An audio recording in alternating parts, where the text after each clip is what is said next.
আজকে না দেখতে দেখতে সে দিনটি চলেই আসলো।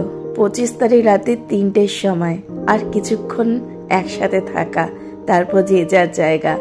31 তারিখ যখন এসছিল তখন সবার মুখে কত হাসি, কত আনন্দ।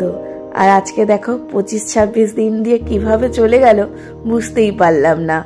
আজকে সবার মুখে না শুধু দুঃখ, চোখের কোণায় জল, কিন্তু কেউ কারোর সামনে কিন্তু প্রকাশ করছি না। সবাইকে বলছি যে যার দিকে তাকিয়ে আমরা শক্ত আছি। আর ওই যে একটা কথা, মনে আশা আছে আবার তো আসবি, আবার আমরা একসাথে গল্প করব।